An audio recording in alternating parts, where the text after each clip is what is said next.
자, 다음 주제로 넘어가 보죠. 인사청문회 슈퍼위크 오늘로 이틀째입니다. 오늘은 무려 5명의 후보자가 검증대에 섰습니다. 청문회 전부터 여러 의혹이 제기됐던 권오을 국가보훈부 장관 후보자 청문회부터 살펴보겠습니다. 오늘 청문회에서 권 후보자의 전문성을 두고 야당의 공세가 집중됐습니다. 대표적인 보훈 인사로 언론이나 뭐 여기저기서 얘기가 나오고 있고 시쳇말로 꿀 발린 데만 찾아다니면서 꿀 빠는 인생이다. 이런 비아냥도 나오는데 이것에 대해서 어떻게 생각하세요? 안 그래요. 저 기사에 봤습니다. 기사에 봤을 때 그렇게 또 생각하시는구나 이렇게 생각을 했고요. 평소에 무속에 대해서 공부한 적이 있거나 신기가 있으십니까? 그런 거는 그러시죠? 없습니다. 예.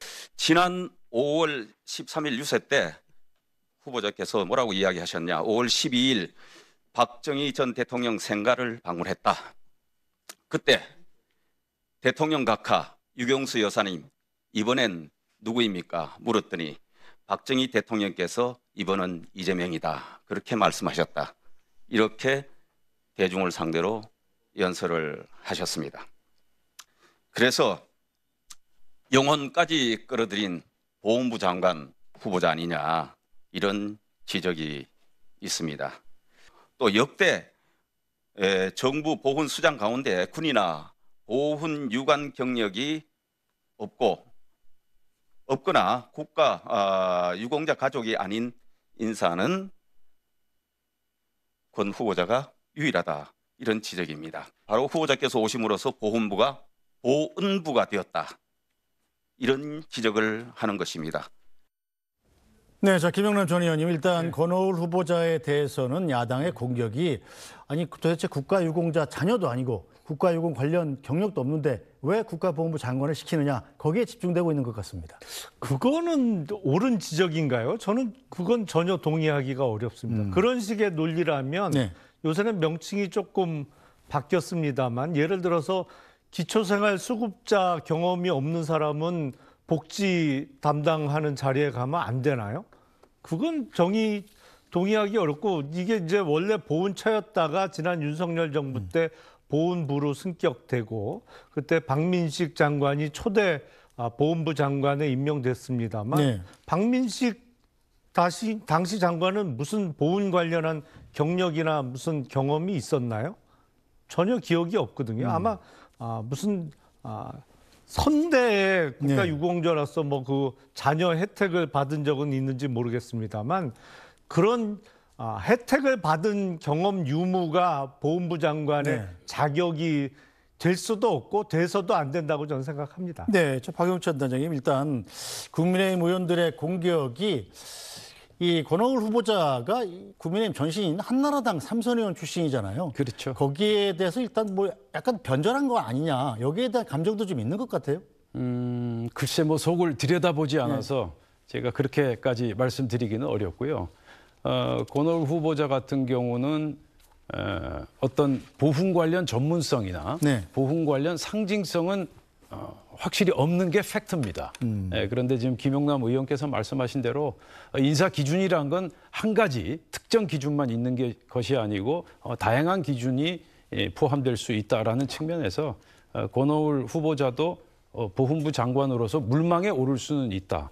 다만 이제 전국 각지 4곳 5곳에서 급여를 받았다는 문제, 여러 가지 도덕성 문제 이런 부분에 대해서는 우리가 좀 더 면밀히 들여다보고 오늘 인사청문 과정에서 권오을 후보자가 어떤 해답을 할런지 지켜봐야 될 것 같습니다. 네, 자, 최선호 논술은 일단 권오을 후보자에 대해서 그러니까 가장 많이 제기됐던 의혹이 동시에 여러 군데서 급여를 받았다는 거잖아요. 도대체 홍길동 분실술이냐 이런 얘기까지 나왔었는데 여기에 대해서 권오을 후보자는 어떻게 해명을 했습니까? 뭐 이 부분에 대해서 뭐 딱히 뭐 잘했다 못했다 이렇게 할 수 있는 얘기는 아니지 않습니까? 그래서 지금 한 건설회사하고 한 대형 식당하고 겹치기 해서 뭐 일을 했고 거기에 대한 언론 취재에 대해서 같은 자리에 앉아서 이제 커피 마시는 것 자체가 일이다 이렇게 해명하면서 조금 이제 비난 여론이랄까 비판 여론이 이제 커졌던 건 사실인데요. 이런 여러 가지 이제 겹치기 활동 과정에 대해서 뭐 근로계약서라든지 약정서라든지 이런 거 안 쓰고 수천만 원, 많게는 이제 대학에서 받은 돈이 1억이 넘는 돈을 받았는데 이 부분에 대해서 이제 국민의힘에서 지적하는 이유는 이것이 특권을 활용한 일종의 부당 이익과 관련된 거 아니냐 이런 이제 의혹을 제기하는 것이고 여기에 대해서 후보자와 민주당에서 이제 엄호하는 내용은 그 이른바 생계를 위한 활동이다. 그리고 그 권오을 후보자도 뭐 경북지사에 나간다라든지 여러 가지 정치 활동을 계속 했기 때문에 네. 그거 관련해서 이제 버는 생계와 어떤 활동 그런 과정에서 버는 돈이지 이걸 이렇게 부당하게 연결시켜는 안 된다. 이런 형태의 이제 대립이 계속 이어졌는데 그래서 전반적인 분위기는 국민의힘이 이제 무자격 5적이라고 해서 5명을 꼽았지 않습니까? 네. 그 중에 한 명이 이제 권오을 후보자가 들어갑니다. 근데 그런 것 치고는 어제 이른바 강선우 후보자 그 청문회에서 보였던 그런 집요함이나 뭐 치열함 네. 이런 부분에는 조금 떨어지는. 근데 말씀하신 대로 이제 어떻게 보면 국민의힘 계열, 보수 계열에 있다가 지금 민주당으로 갔기 때문에 거기에 대한 어떤 불쾌감, 짜증스러움 이런 것들이 좀 묻어나는 그런 뭐 청문회 분위기였다 이렇게 요약할 수 있을 것 같습니다. 알겠습니다. 오후에도 청문회가 이어지니까요. 최선호 논술위원께서 좀 살펴주시기 바랍니다. 자, 계속해서 안규백 국방장관 후보자 청문회 상황도 좀 짚어보죠. 자, 여기에선 안규백 후보자의 군 복무 경력을 두고 시작부터 충돌이 벌어졌습니다. 국방부 장관 후보자는 창군 이래 첫 방위병 출신입니다. 공교롭게 앞서 대통령 총리는 군에 안 갔다 오셨고요. 따라서 국가안보에 위기가 생기면 어쩌나 하는 국민들의 우려가 있음을 대신 드립니다. 내란 우두머리가 수석당원으로 있었던 내란 동조 세력 국민의힘에서 방위병 출신 운운을 하는 것에 대해서 참을 수가 없습니다.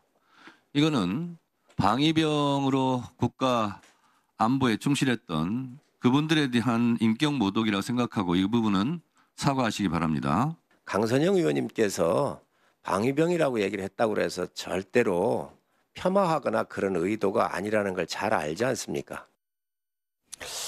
네, 자 김영남 전 의원 일단 안규백 후보자가 방위병 출신인 걸 두고도 또 문제를 삼는군요. 그러니까 그 야당 측에서는 군 장성 출신이 아닌 국방부 장관 후보자 자체를 문제 삼는 것 같아요. 네. 근데 병역 의무를 이행했다면 문제가 될 수 없다고 보고 민간인 출신, 그러니까 군 경험이 없는 사람이 국방부 장관을 한 거를 우리나라에서는 뭐 사실은 5.16 이후에 거의 그 예외 없이 장성 출신이 국방부 장관을 역임해서 그렇지 그 전에도 있었고 외국에는 그런 사례가 많이 있습니다. 네. 가장 민간인 출신으로 국방부 장관 유명한 사람은 그 존 F 케네디 대통령 시절에 국방부 장관을 했던 맥나마라 장관은 네. 그 군대 경험이 없는 사람이거든요. 근데 6년인가 7년 장기간 국방부 장관을 역임하면서 그때 특히 군 예산 관련한 개혁을 했던 것으로 널리 알려져 있기 때문에 조금 시각을 바꿔야 될 때가 이미 된 거 아닌가? 우리나라도 진작에 장성 출신이 아닌 국방부 장관이 나왔어야 되는데 좀 때 늦은 감이 있다라고 저는 생각을 합니다. 오히려. 네, 자 박용천 단장님 일단 이 안규백 후보자의 방위병 복무 기간을 두고도 논란이 있습니다. 당시 방위병 복무 기간이 14개월이었는데 그렇죠. 안규백 후보자는 22개월 복무한 걸로 기록에 나와요. 여기에 대해서 안규백 후보자가 행정착오였다 이렇게 해명을 했는데 충분한 해명이 될까요? 글쎄 저도 이 부분이 상당히 좀 이상하다. 네. 14개월 복무해야 되는데 어떻게 22개월 복무한 것으로 병적 기록부에 나와 있을까? 그런데 그 안규백 후보자가 뭐 구체적으로 해명을 하긴 했더라고요. 그 해명 내용을 들어보면 당시 복무하고 있던 중에 현역병 10여 명에게 점심을 제공해 줬다. 어머니께서 점심을 제공해 줬다는 거예요. 그런데 이 점심 제공한 부분을 가지고 문제가 돼가지고 조사를 받았다. 그래서 이 조사받는 기간을 복무 기간에 포함시키지 않아서 전역한 이후에 다시 복무하게 된 것이다. 이 해명이 좀 납득이 가십니까?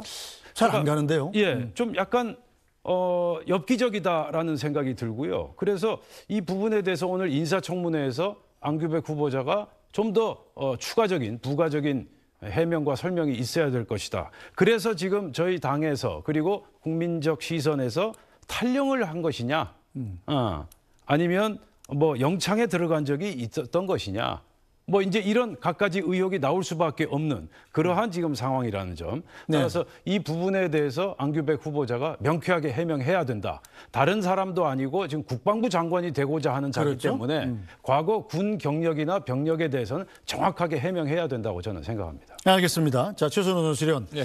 이 또 한성숙 중소벤처기업부 장관 후보자도 주목할 청문회 중에 하나인데 예. 자, 한 후보자 청문회에서는 어떤 이야기들 나오고 있습니까? 글쎄, 한 후보자 청문회 같은 경우에 이제 그 청문회 전에 제기됐던 건 뭐 농지법 위반이라든지 부모에게 이제 모친에게 아파트 편법으로 증여한 부분 뭐 이런 부분들이 이제 논란이 됐었는데 재산이 좀 많다 보니까. 네. 막상 이제 시작이 됐을 때는 그거 아니고 또 뭐랄까요, 정치적 공방이 벌어졌습니다. 네. 이제 그 이재명 대통령 대선 과정에 그 이전부터 계속 제기됐던 국민의힘에서 이제 제기했던 의혹 중에 하나가 성남 FC 어떤 불법 후원 네. 의혹 뭐 이런 부분들이 있지 않습니까? 네. 근데 이게 이제 네이버와 관련된 거니까 그렇죠. 한성숙 후보자가 네이버 대표였으니까 이거 관련한 사람을 증인으로 채택해야 된다. 그래서 정진상 이제 이른바 이재명 대통령의 스스로 인정한 측근 중에 한 명이죠.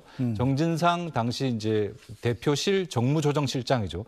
이 정진상 씨도 증인으로 채택하자 이런 주장과 요구를 이제 국민의힘에서 한 겁니다. 네. 여기에 대해서 민주당에서는 그건 뭐 한 장관 청문회하고 전혀 무관한 사안 아니냐. 결국 정치적 공세하기 위해서 이 판을 이렇게 끌고 가자는 거냐라고 이제 부딪히면서 초반에 이걸로 한참 실갱이를 했고요. 네. 근데 이제 이게 정리되고 난 다음에는 정상적으로 지금 청문회가 이어지고 있는 상황입니다. 네.